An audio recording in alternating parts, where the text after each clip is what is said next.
Okay, Sparky. Beautiful. All right, so it's kind of funny. I had this pop up during the week here. This whole thing. Get it? It's funny. It's kind of funny, not really funny. Oh, ha ha ha ha. So we had this thing pop up. Oh, squirrel. We had this thing pop up during the week where it's just a matter of what you're calling something with, tile patterns. So, I'm fortunate to work with some of the best designers in the country, and while we build some really high-end homes, I keep records on all of them, so I know what all my stuff should cost. So we do everything on a square footage basis, right? You have historical data on average what it costs you to do certain things per square foot. Sure. So anything from lighting fixtures to tile to trim to hell, even concrete masonry. Right. So we always keep all that. But when it comes to doing your floor finishes, you can do different trim levels, but everybody has a different budget. Believe it or not, we're still price conscious. That's why we track all that stuff. Yeah. Well, you got to know how to price the house. That's right. You still, even on a large budget, you still have to price that house out. So. Exactly. So you do the same thing with floor finishes, and we always try to keep track of all that. So we do it. So today's tip of the week is talking about how you can squeeze a little more out of your tile budget.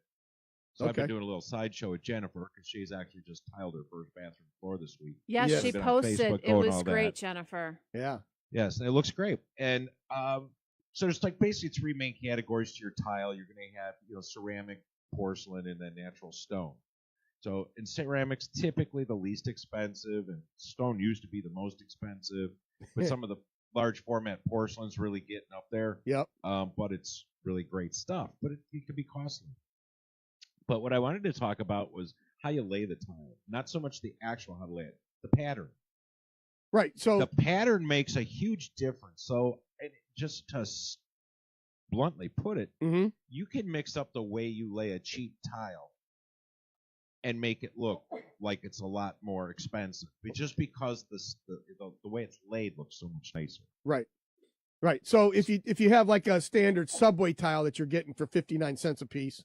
You could set that, but you're talking about how we actually lay those out in a brick pattern versus some other way, right? Exactly that. So let's talk about some of that. So a stack bond or a straight lay. A stack bond.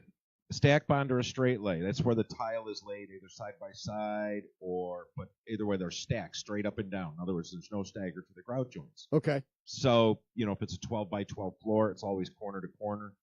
It's just a straight lay. Right. Right. So then you can go to what they call a subway, a common bond, or a half stagger. They're all the same thing. It's a half lap. So if it's a 6 by 12, you move the tile up 6 inches, right? So you have this half stagger, half the tile. Sure. And Jennifer, that is what you laid your bathroom floor, a half stagger. And that actually adds interest to that floor. It looks far nicer than if you would have done a straight lay with just 12 by 12, so it looks like a plain floor. Yep.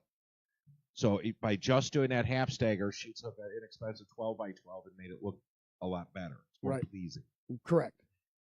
Then you can go to a third stagger. Now, the third stagger is usually recommended on a long plank floor. Right. So if you're doing something like 12 by 48s, you want to use a third stagger. And that's not just for the look. It's because when you get into large format, you have lippage. You have a better chance of having lippage, Mr. Floor? Lippage? We don't like lippage, Ron. No, don't like lippage. Yeah. So it's much easier to lay it on thirds and get rid of that lippage. But I use the flat lines anyway because those things really work well to get rid of lippage. Yeah. But you also have to, when you get into that really large format tile, you also have to kind of eyeball that thing. Some of those porcelain tiles, the cheaper ones, they got a nasty hook in them, and they're not flat. So, well, and we're not even going there, but those little squares they sell, little spacers that you're supposed to put in the corners and that? Yeah. Worst idea ever. Do not try to use those. Not the way they're designed. But the problem is the tile's typically not square. Right. So if you start putting these things in there and trying to jam it all tight, the floor starts running off. And depending on this, if it's a bathroom, you probably get away with it. Mm-hmm. But in a kitchen or a larger space, all of a sudden, by the time you get to the other wall, you're off. And it's frustrating as hell. So I just like snap lines and flat lines. Okay. All right. So A soldier course is typically where you put a tile that's a rectangle and you stand it on edge and you put it side by side.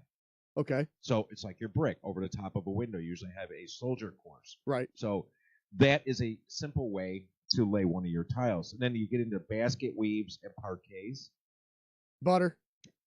Yes. Come on. Margarine. Come on. Basket weaves and parquets. So you can those are where you're laying 2-dimensional with one above, and then you can do a herringbone, which is similar, but that takes a little bit more work. Uh-huh.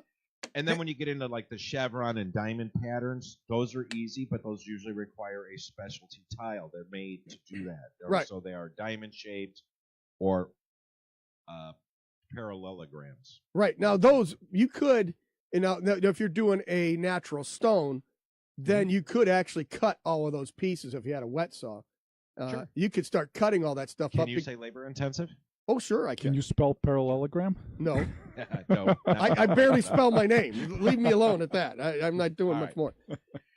So that's basic ways of laying tiles. So you can go online and you can look up different floor patterns. But what I'm talking about is you can still take inexpensive tiles. If you were to lay a foyer in your house and you did a border using plank flooring, and you did a border 3 rows around in a running bond so that it creates a big square, then you go diagonally with the same flooring or a different flooring in the center of that square. You've now created something visually appealing, and it does not have to be expensive tile. It could be 59 cents a square foot. Right. And one of my favorites is a shower I did years ago on a house I built in Flossmoor, and we bought cheap subway tile, and we did the standard subway tile lay, the half stagger on the wall of the shower up about 4 feet. Okay. Then we did 2 soldier courses, and then above that did a stack bond, a straight stack bond. Okay. That shower probably had $300 in material in it, if it was that much. Right. But it looked like $1 million. Probably about 5,000 in labor, right? No, it's still fairly easy to lay because you're just throwing up. It's a cheap tile and it's easy to cut. You stand there with the tile cutter on a bucket. Yep.